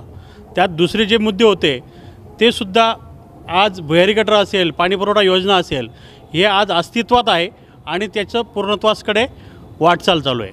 छत्रपती शिवाजी महाराजांच्या संदर्भात सांगताना मला आनंद होतो की मागच्या 40 वर्षाच्या कारकिर्दीत ज्यांनी सातत्याने 40 वर्ष या एक हाती सत्ता नगरपालिकेवर हाताळली किंवा भोगली त्यांच्याकडून जे झालं नाही ते 4 वर्षाच्या कालावधीत महाराष्ट्र शासनाच्या मंत्रालयापासून तर थेट चाळीसगाव नगरपालिकेपर्यंत हा छत्रपती शिवाजी महाराजांचा पुतळ्याचा प्रवासमध्ये बऱ्याच अडथळे होते आणि त्या अडथळे पार करत आज आम्ही अभिमानाने सांगतो येणाऱ्या 19 फेब्रुवारीला भव्य छत्रपती शिवाजी महाराजांचं स्मारक आपण ज्या ठिकाणी उभे आहोत या ठिकाणी उभारलंच जाणार आहे.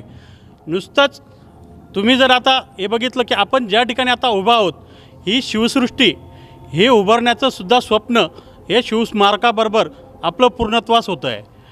हे सांगताना तुम्ही जे विचारलं की याचा विलंब का झाला, मुळात मागच्या काळात या गोष्टींचा जर पाठलाग करून काही टेक्निकल बाबी जर पूर्ण केल्या असत्या तर निश्चितपणाने आज चाळीसगावकरांच्या स्वप्नातला छत्रपती शिवाजी महाराजांचा पुतळा हा बराच आधी उभारला गेला असता, परंतु हे चाळीसगावकरांचं दुर्दैव म्हणावं लागेल की ज्या नागरिकांनी ज्या अपेक्षेने त्यावेळेस त्या सत्ताधाऱ्यांना निवडून दिलं, सत्तेवर बसवलं, ते त्यांच्या अपेक्षेला पूर्ण ठरू शकले नाही. म्हणून मी अभिमानाने सांगतो, या 4 वर्षाच्या कारकिर्दीत मग तो नॅशनल हायवे डिनोटिफाईड असेल, जागेचा संदर्भ असेल किंवा पुतळ्याच्या टेक्निकल बाबी असतील, या सर्व ह्या कालावधीत पूर्ण करून मागच्याच हप्त्यात आम्ही कलेक्टर महोदयांकडे पूर्णपणे प्रस्ताव सादर झालेला आहे. प्रस्ताव सादर करून तसा 1 महिना झाला, परंतु त्यात एक नगरपालिकेच्या ठरावाची पुन्हा एक त्रुटी काढलेली होती आणि 15-20 दिवसापूर्वी आमच्या मीटिंगमध्ये बहुमताने ठराव करून आज फक्त कलेक्टर साहेबांकडे प्रस्ताव पाठवला गेलेला आहे आणि निश्चितपणाने पुढील 15 दिवसात त्यास मान्यताही मिळेल आणि 19 फेब्रुवारीला चाळीसगावकरांच्या मनातला, चाळीसगावकरांचा अस्मितेचा जो प्रतीक्षेचा भाग होता तो 19 फेब्रुवारीला संपेल, हे मी 100% आत्मविश्वासाने सांगतो. नक्कीच त्यांनी ज्या पद्धतीने सांगितलं, प्रलंबित असणाऱ्या पुतळ्याचं काम पूर्णत्वास येतं आहे. 19 फेब्रुवारीला तो पुतळा या ठिकाणी उभारण्यात येणार आहे. मात्र पुतळ्याचा प्रश्न जरी सुटला असेल, मात्र शहरातल्या इतर प्रश्नांसाठी सत्ताधारी आता कशा पद्धतीने वाटचाल करणार आहे किंवा लोकप्रतिनिधी त्यांना किती पद्धतीने किंवा विरोधक कशा पद्धतीने धारेवर धरणार आहे, कारण येणाऱ्या काळात आपल्या निवडणुका लागतील, पुन्हा आपल्या जाहीरनाम्याचा, पुन्हा आपल्या विजन दाखवण्याच्या प्रथेला सुरुवात होईल. नेमकं आता नागरिकांना आपण जाता जाता काय सांगा? मुळात पुतळ्याचा जो विषय होता, हा आपण जो उभा आहे हा नॅशनल हायवे होता आणि एका नियमानुसार नॅशनल हायवेपासून 80 मीटर 50 मीटरच्या पुढं पुतळा उभारता येत नाही. ही त्यावेळची टेक्निकल एक अडचण होती. माजी आमदार मान्य राजूदादा देशमुख यांच्या कारकिर्दीत आपला बाह्यवळण रस्ता तयार झाला आणि मग तो नॅशनल हायवेमध्ये तो कन्वर्ट झाला. तो नॅशनल हायवे झाल्यामुळे आज ही जी जागा आहे, ही आपल्याला नॅशनल हायवेची जी अडचण होती ती आपल्याला सर्वांना ती काढता आली.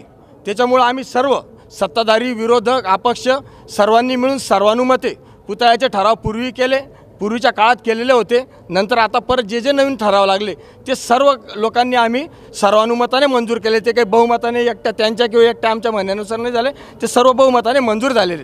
हा झाला पुतळ्याचा विषय. त्याच्यानंतर आता लोकांचा जो विषय, गावात पाणीपुरवठा सुरळीत चालू आहे, सर्वजण मान्य करत आहेत. तात्यासाहेबांनी पण सांगितलं की काही गोष्टी आहेत झाल्या आहेत, त्या झाल्यात, एकदमच काही एकदम झालेलं नाही असं नाही, परंतु गटारी आहेत, रस्ते आहेत, रस्त्याची अतिशय बाकालाशी परिस्थिती झालेली आहे. त्याच्यावर काही ना काही मार्ग, त्यावर तोडगा काढणं गरजेचं आहे. काही स्कीमांमुळे रस्ते थोडेसे विलंबित होत आहेत, पण त्यावर तोडगे आहेत.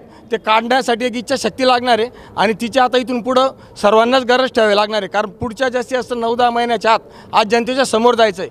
जनतेच्या समोर जात असताना प्रत्येकाला काही ना काही काम केलं असं दाखवावं लागणार आहे. पुतळ्याचा एक विषय आहे तो अस्मितेचा विषय. अस्मितेच्या सोबत ज्या प्रमुख ज्या आपल्या गरजा आहेत त्याचेसुद्धा प्रश्न हे सोडावे लागणार आहेत. त्याची अतिशय बकालावस्था आहे.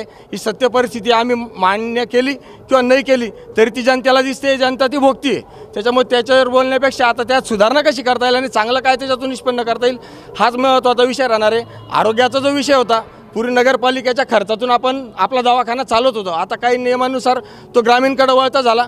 त्याच्यामुळे आता त्याच्यावर ग्रामीणचा कंट्रोल, नगरपालिकेच्यावर कंट्रोल नाही आहे. नक्कीच सत्ताधाऱ्यांनी त्यांचं मत मांडलेलं आहे की कशा पद्धतीने या पुतळ्याची प्रोसिजर होती, नागरिकांचे प्रश्न कशा पद्धतीने सॉल्व्ह होणार आहे, येणाऱ्या काळात निवडणुका येतील, पुन्हा आपल्याला जनतेसमोर जायचं आहे. मात्र सर्व पक्षीय, सर्व लोकप्रतिनिधींनी एकत्र आहेत, संघटनांनी एकत्र आहेत. चाळीसगावकरांच्या विकासासाठी आपण प्रयत्नशील एकत्र येऊन प्रयत्नशील राहणार आहात का, किंवा काय येणाऱ्या काळात नागरिकांना आपण आश्वासन देणार की, आणि येणाऱ्या काळासोबत आपण दिलेल्या आश्वासनाची पूर्तता कितपत झाली आणि ती येणाऱ्या काळात कशी पद्धतीने पूर्ण होईल? मागच्या या ठिकाणी ज्या ज्या गोष्टीची चर्चा आणि वापो झाला याच्या बाबतीत जर थोडक्यात सांगायचं झालं तर छत्रपती शिवाजी महाराजांच्या पुतळ्याच्या राजकारणाच्या बाबतीत जर बोलायचं झालं त्याच्यात न बोललेलं त्या विषयांमध्ये खोलात जाण्यात बरं नाही. या चाळीसगाव शहरातल्या 18 पगड जातीच्या सर्वसामान्य नागरिकाची इच्छा आहे की या ठिकाणी भव्य दिव्य असं शिवस्मारक व्हावं. मी स्वतःला भाग्यवान समजतो की या पुतळ्याच्या कामी चाळीसगाव शहरामध्ये राष्ट्रवादी काँग्रेस पक्षाचे आमदार राजूदादा देशमुख हे सत्तेत असताना त्यांचा सहकारी म्हणून हे काम होत नाही म्हणून उपोषणाला मी आणि आणि माझा सहकारी प्रदीप निकम व त्या काळातील या ठिकाणी बसलेले बाकीची सगळी संघटनेची मंडळी साक्षीदार आहे की ते पहिलं उपोषण करणारा मी आणि प्रदीप निकम, मी आणि आमच्या बाकीचे इतर नगरसेवक सहकाऱ्यांनी केला होता. परंतु प्रशासकीय पातळीवरच्या पुतळ्यासंदर्भातल्या ज्या टेक्निकल अडचणी होत्या त्या जर तुम्ही मागच्या काळखंडातला सगळा कागदोपत्री इतिहास जर या पुतळ्याच्या संदर्भातला पाहिला तर त्यांनी मागच्या 40 वर्षाच्या कालखंडामध्ये जे होऊ शकलं नाही, मग या मागच्या 40 वर्षाच्या कालखंडात जर होऊ शकलं नाही तर मग या चाळीसगाव शहरामध्ये पिण्याच्या पाण्याची योजना असेल, या चाळीसगाव शहरामधले उद्यानं असतील, या चाळीसगाव शहरातली जी वेगवेगळ्या प्रकारच्या योजना असतील, या योजना मार्गी लागल्या आहेत हे या चाळीसगावकरांच्या तोडून या ठिकाणी सगळ्यांनी सांगितलंच ना.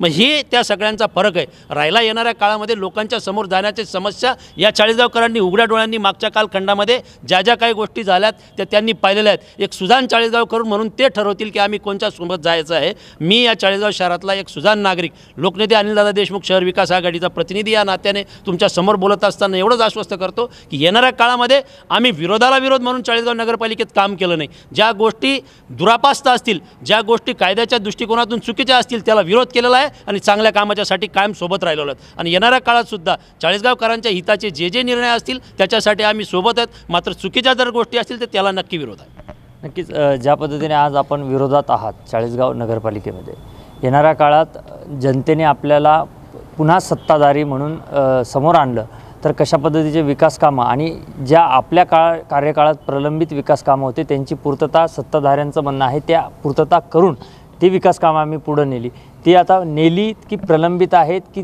कशा पद्धतीची त्याच्यात तथ्यता आहे, काय सांगा? नाही, विकास कामं आता मागाशी आमदार खासदारांचा जो उल्लेख झाला ना त्याच्या संदर्भात मी असं सांगतो की बेरोजगारी इतकी प्रचंड वाढली आहे तालुक्यामध्ये की कोणत्याही तरुणाला आज नोकरी मिळालेली नाही आहे, त्याला उद्योगधंदा पण मिळालेला नाही आहे.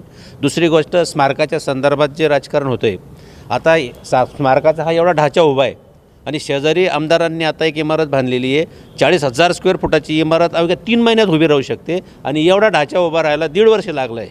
1.5 वर्षापासून एवढंच उभं राहतं आहे. त्याच्यामुळे कोणाची इच्छाशक्ती किती आहे हे पण आता लोकांना कळायला लागलेलं आहे. एवढंसं बांधकाम करायला इतका काळ लागू शकतो आणि स्वतःची 40,000 स्क्वेअर फुटाची इमारत 3च महिन्यात उभी राहू शकते. म्हणजे लोकप्रतिनिधींचा किती उदासीनतेचा भाग यामध्ये आहे हे पण लोकांना आता कळायला लागलेलं आहे. दुसरी महत्त्वाची गोष्ट, आता आमच्या अपेक्षा अशा आहेत दोन्ही लोकप्रतिनिधीकडून, खासदारही इथले आहेत, आमदार इथले आहेत, नगरपालिकेत त्यांची सत्ता आहे, जिल्हा परिषदमध्ये त्यांची सत्ता आहे, त्यांनी ग्रामीण भागामधल्या ग्रामीण विकासाकडे पण लक्ष दिलं पाहिजे. आरोग्य सुविधा आज ग्रामीण रुग्णालय उभं केलं आहे परंतु त्याच्यामध्ये काही नाही, पोकळ इमारत आहे फक्त, बाकी काहीच नाही आहे. एक डॉक्टर फक्त असतो, बाकी कुणीही नाही आहे. लोकांना खाजगी दवाखान्यातच जावं लागतं आणि महागडाच उपचार घ्यावा लागतो आहे. रात्री बेरात्री खाजगी दवाखान्यांमध्ये सेवा उपलब्ध असते, सरकारी दवाखान्यांमध्ये उपलब्ध नसते, डॉक्टर पण हजर राहत नाहीत. दुसरी गोष्ट, इथल्या तरुणाला रोजगार मिळण्यासाठी कारखाने आणले पाहिजेत, MIDC झालेले MIDCमध्ये कारखाने उभे केले पाहिजेत, त्यासाठी इथल्या लोकप्रतिनिधी प्रयत्न केले पाहिजेत. अन्यथा पुढच्या काळामध्ये या लोकप्रतिनिधींना हा युवक घरचा रस्ता दाखवल्याशिवाय राहणार नाही, एवढं या निमित्ताने सांग. नक्कीच ज्या पद्धतीने आपण पाहिलं, सत्ताधारी असतील, विरोधक असतील किंवा सर्वसामान्य नागरिक असतील, यांच्या एकंदरीत चाळीसगावबद्दलचे जे मतांतर होते त्या सगळ्या नागरिकांसमोर आपण ठेवलेले आहेत. खरं तर सत्ताधाऱ्यांनी काय केलं गेलं पाहिजे, विरोधकांनी काय केलं गेलं पाहिजे हे नागरिकांना सांगण्याची गरज नसावी. नक्कीच ज्या पद्धतीने सत्ताधाऱ्यांनी सांगितलं की शिवाजी महाराजांचा पुतळा या ठिकाणी उभारण्यासाठी कशा पद्धतीची दिरंगाई झाली, कशा पद्धतीची टेक्निकल बाबी समोर आल्या, विरोधकांनी काय केलं, सत्ताधाऱ्यांनी काय केलं, नेमकं याच्या मागचं एक संघटनात्मक ज्या पद्धतीने आपण त्या दृष्टीने पाहत आहे, खरी वस्तुस्थिती काय? छत्रपती शिवाजी महाराजांच्या पुतळ्याच्या बाबत जर सांगायचं झालं त्याचे वास्तव, आता भाजपच्या शहराध्यक्षांनी सांगितलं की आम्ही त्या त्रुटी अशा केल्या तशा केल्या.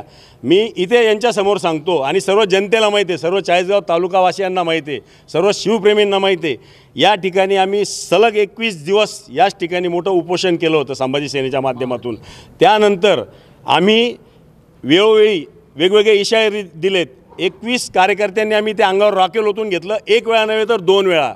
तरी त्याच्यानंतर काही हालचाल होत नव्हती. तर तत्कालीन मुख्यमंत्री देवेंद्र फडणवीसजी ज्यावेळेस नगरपालिकेच्या निवडणुकीच्या वेळेस इथं आले होते तर ते सभेला भाषणासाठी उभे राहिले. त्यावेळेस आमच्या शेकडो कार्यकर्त्यांनी तिथे बॅनरबाजी केली आणि घोषणा दिल्या की चाळीसगाव छत्रपती शिवाजी महाराजांचा पुतळा झालाच पाहिजे. त्यावेळेस ज्यावेळेस पोलीस आम्हाला अटक करायला आलेत त्यावेळेस फडणवीस साहेब म्हटले होते की थांबा, त्यांना पकडू नका, मग मी बोलणार त्या विषयावर. आणि त्यानंतर ते म्हटले होते की आचारसंहिते माझ्या चाळीसगावच्या छत्रपती शिवाजी महाराजांच्या पुतळ्याची बैल माझ्या टेबलावर आहे, फक्त आचारसंहिता संपली की मी त्याच्यावर सही करतो आणि मंजुरी देतो. परंतु ते आश्वासनच होतं, एका राजकीय नेत्याचं आश्वासन होतं. त्याच्यानंतरसुद्धा 6 महिने उलटून गेले तरी कुठलीही त्याच्यावर प्रगती नव्हती. म्हणून आम्ही सलग 21 दिवस 1 जानेवारी ते 31 जानेवारीपर्यंत सन्माननीय मुख्यमंत्र्यांना स्मरणपत्र पाठवले रजिस्टर पोस्टाने, परंतु तरीसुद्धा काही उपयोग झाला नाही. नंतर आम्ही याच ठिकाणी देवेंद्र फडणवीस साहेबांना त्यांचा 20/20चा बॅनर लावून की यांना परमेश्वरांनी सद्बुद्धी द्यावी आणि छत्रपती शिवाजी महाराजांचा पुतळा मार्गी लावा म्हणून 10 जोडपी आणि 10 ब्राह्मणांच्या प्रचंड अशा मंत्रोच्चारामध्ये इथे आंदोलन केलं होतं, होम हवन आंदोलन, त्यांना सद्बुद्धी मिळावी म्हणून. परंतु तरीसुद्धा काही फरक पडला नाही. शेवटी आम्ही एक नंतरचं असं हत्यार उपसलं की दर महिन्याच्या 19 फेब्रुवारीपासून सुरुवात केली तर दर महिन्याच्या 19 तारखेला इथे महाआरती भरवायला लागलो. हजारो लोक शिवप्रेमी इथे जमायला लागलेत. आता हे म्हणतात की आम्ही अनेक अडचणी सोडवल्या, पण जशी जशी आमची एक आरती सुरू झाली त्याच्यानंतर यांची एक परमिशन निघायला सुरुवात झाली होती. तोपर्यंत कुठलीही हालचाल झाली नव्हती. एका महिन्याला एक परमिशन, दुसऱ्या महिन्याची आरती येईपर्यंत. बरं, आम्ही काय करायचो? आम्हाला विरोधाला विरोध करायचा नव्हता. आमचं म्हणणं आहे की आम्हाला इथे श्रेयवादसुद्धा नको पाहिजे. आम्ही एकच म्हणत आलो की इथे पुतळा झाला पाहिजे. आम्ही आमदारांनाच इथे बोलवायचो, आमदार नसले तर त्यांच्या सौभाग्यवतींना नाही तर बोलवायचो, म्हणजे त्यांच्यावर एक जबाबदारी टाकत होतो. आणि ही टांगती तलवार आमची कायम असल्यामुळे यांच्या एक परवानग्या निघाल्या. आता यांनी सांगितलं की नॅशनल हायवेचं डिनोटिफाईड. हे तात्कालीन आमदार म्हणजे आत्ताचे खासदार जे उन्मेष पाटील आहेत त्यांना विचारून घ्या. त्यांना हा विषयसुद्धा मीच सांगितला होता की जर इथून पुढचा मार्केट कमिटीपर्यंतचा रस्ता जर नगरपालिकेकडे आहे, आणि त्यावेळेस आम्ही एक निवेदन दिलं होतं, तात्कालीन सरकारने देशी दारूचे दुकानं वाचवण्याकरता हायवेपासून जे जवळचे दुकान होते त्यांना डायरेक्ट नगरपालिकेकडे हस्तांतरित केलं होतं. तेव्हासुद्धा आम्ही निवेदन दिलं की तुम्ही ह्या दारूचे दुकानं वाचवण्याकरता तुम्ही हा रस्ता नगरपालिकेकडे हस्तांतरित करता, तर मग इथून फक्त 300 मीटरपर्यंतचा रस्ता तुम्ही छत्रपती शिवाजी महाराजांच्या पुतळ्यासाठी हस्तांतरित करू शकत नाही का? आणि हा विषय आम्ही त्यांना सांगितल्यानंतर तो विषय हा रस्ता एवढा हायवे डिनोटिफाईड झाला. त्याच्यानंतर शेवटी आम्ही पुन्हा अजून इशारा, मागच्या काळातसुद्धा 19 चौथऱ्याची परमिशन यांची नव्हती, परत पुन्हा आम्ही आंदोलनाचा एक जसं आम्ही आंदोलन करत गेलो ती चौथऱ्याची परमिशनसुद्धा आमच्या आंदोलनानंतरच झालेली आहे. त्यानंतर आम्ही आता जे निवेदन आम्ही तयार आहे आमचं ते देतो आहे. हे सांगता यांना माहीत आहे 19 फेब्रुवारी 2021पर्यंत जर या ठिकाणी छत्रपती शिवाजी महाराजांचा पुतळा झाला नाही तर आमचे तमाम महाराष्ट्रातले 2100 संभाजी सैनिक याच ठिकाणी आत्मदहन करतील. आणि आम्ही नुसतं बोलत नाही तर या ठिकाणी एक वेळा नाही तर 2 वेळा आम्ही अंगावर रॉकेल ओतून घेतलेलं आहे. त्याच्या व्हिडिओ चित्रीकरणसुद्धा झालेलं आहे. आणि 19 फेब्रुवारी 2021ला जर पुतळा उभा राहायचा असेल तर त्याच्याकरता अगोदर चौथरा बांधला गेला पाहिजे. म्हणून आम्ही नगरपालिकेला इशारा दिलेला आहे की जर ह्या चालू महिन्यातच या चौथऱ्याच्या कामाला जर सुरुवात झाली नाही तर 1 जानेवारीपासून कोणत्याही क्षणाला नगराध्यक्ष आणि मुख्याधिकारी यांच्या दालनामध्ये जाऊन आम्ही यांना काळं फासू किंवा कोणत्याही स्वरूपाचं उग्र आंदोलन करू असा सुद्धा आम्ही इशारा दिलेला आहे. आणि म्हणून आपल्या जागर जनस्थान या माध्यमाचं मी खरोखर मनापासून आभार मानतो की आमच्या ज्या आंदोलनाची आमची जी भूमिका होती ही मांडण्याची आम्हाला तुम्ही संधी दिली. आणि आपल्या माध्यमातून मी सर्व शासन आणि प्रशासन राज्यकर्त्यांना सांगू इच्छितो की जर 19 फेब्रुवारीला या जागेवर जर पुतळा उभा झाला नाही तर महाराष्ट्रभरातील 2100 संभाजी सैनिक या ठिकाणी आत्मदहन करतील. एवढं बोलतो आणि थांबतो. जय हिंद, जय महाराष्ट्र. नक्कीच ज्या पद्धतीने शिवाजी महाराजांच्या पुतळा जर 19 फेब्रुवारीला उभा राहिला नाही तर आंदोलनाचा इशारा देखील देण्यात आला आहे. शेवटी जाता जाता प्रत्येकाकडनं आपण 30-30 सेकंदामध्ये जे काय आपलं शेवटचं मनोगत काय आपल्या शहराविषयी असेल, राज्यकर्त्यांविषयी असेल किंवा विरोधकांविषयी असेल, काय सांगा? मला कोणत्याही राजकारणात पडायचं नाही, फक्त शहर हे सुंदर आणि स्वच्छ झालं पाहिजे याकरता हा शिवछत्रपतींचा पुतळा लवकर झाला पाहिजे. त्याचप्रमाणे चाळीसगावमध्ये ज्या ज्या समस्या आहेत, रस्त्याची समस्या, पार्किंगची, ट्रॅफिकची, प्रसाधनांची आणि अतिक्रमणांची, या सगळ्या सुविधांवर त्वरित लक्ष घातलं पाहिजे. अशा जाता जाता काय सांगाल, काय अपेक्षा आहे, काय नागरिकांना आपण आवाहन कराल, काय शाश्वती द्या? म्हणजे नगरपालिकेने शहर धूळमुक्त केलं पाहिजे, रस्ते चांगले केले पाहिजे आणि त्याचबरोबर अतिक्रमणमुक्त देखील शहराची गरज आहे. नदी आणि जे काही चौक आहेत त्यांचं सुशोभीकरण करण्याची गरज आहे. या शहरामध्ये मोठे मोठे चौक आहेत, काही सुशोभित करण्यासाठी संधी आहे परंतु ती होत नाही आहे. नंतर लोकप्रतिनिधी जे आहेत, आमदार खासदार यांनी बेरोजगारीवर लक्ष दिलं पाहिजे, कारखानदारी आणली पाहिजे, ग्रामीण विकासाकडे लक्ष दिलं पाहिजे, ग्रामीण भागातल्या नागरिकांच्या सुविधांकडे देखील लक्ष दिलं पाहिजे. ग्रामपंचायतींमध्ये जो भ्रष्टाचार चाललेला आहे आणि नागरिकांना ज्या सुविधा मिळत नाही त्याच्याकडे देखील लक्ष देण्याची गरज आहे. आपण काय सांगाल?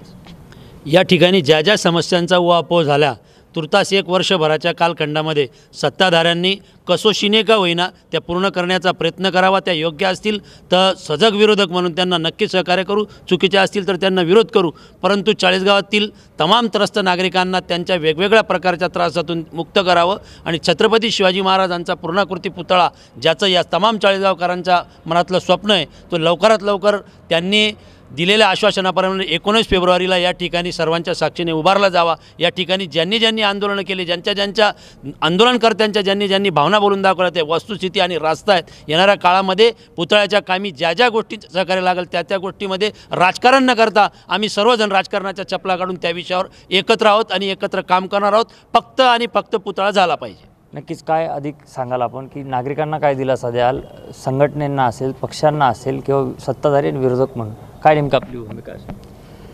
आमची भूमिका विकास कामांना कायम सहकार्याची राहिलेली आहे आणि इथून पुढे सुद्धा राहणारच आहे. कारण शेवटी जनतेच्या समोर 1 वर्षभराच्या आत जायचं आहे, त्यांना काही ना काही आम्हाला रिझल्ट द्यायचे आहेत. त्याच्यामुळे त्यांनासुद्धा मदत करण्याची सगळ्या बाबतीत आमची तयारी आहे.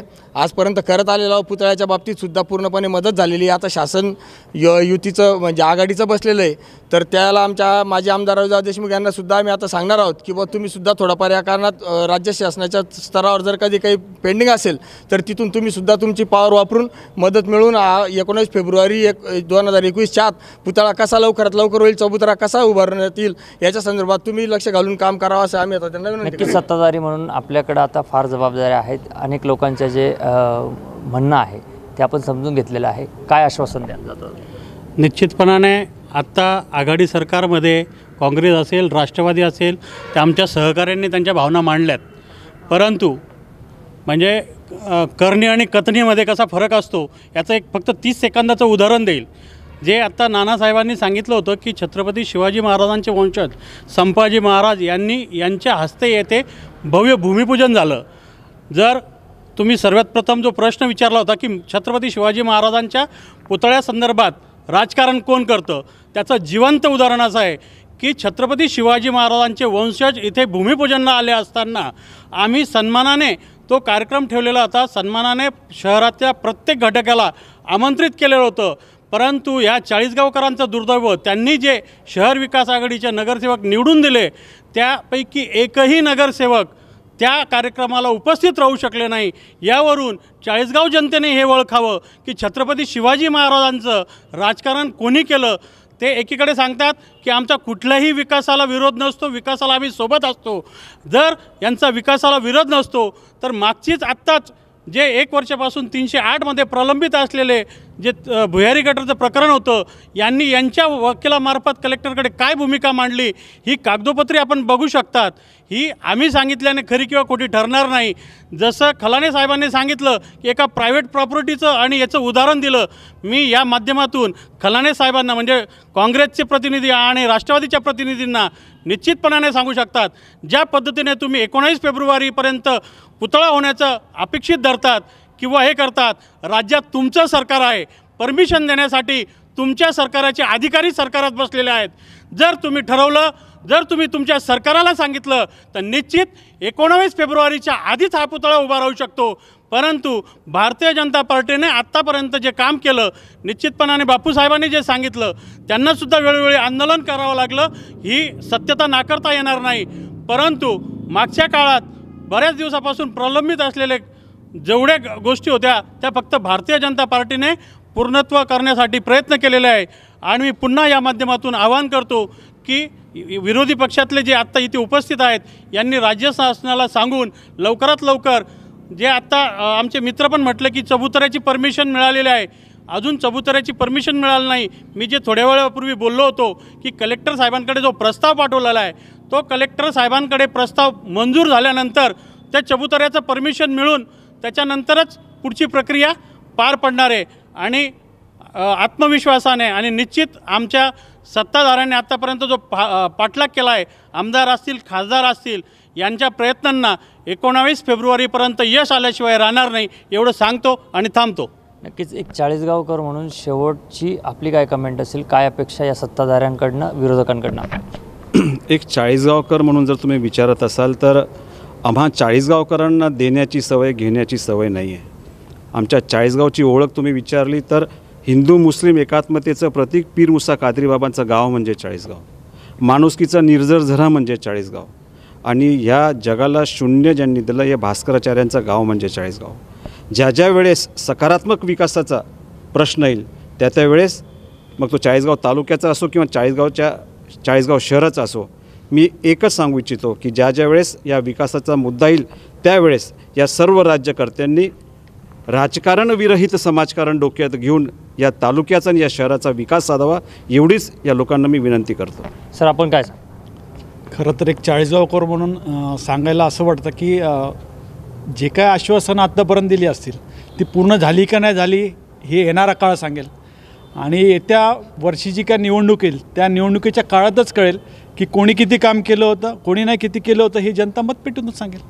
नक्कीच एकंदरीत ज्या सत्ताधारी असतील, विरोधक असतील, कोणाचे विकास कामं काय, कोणाचं नागरिकांप्रतीची भावना, कशा पद्धतीचे विकास कामं, याला अनुसरूनच येणाऱ्या काळामध्ये नागरिक मतदान करतील असा इशारा चाळीसगावकरांनी देखील या ठिकाणी दिलेला आहे. कॅमेरा पर्सन देविदास बैरागीसह रामगिरासे, जागर जनस्थान, चाळीसगाव.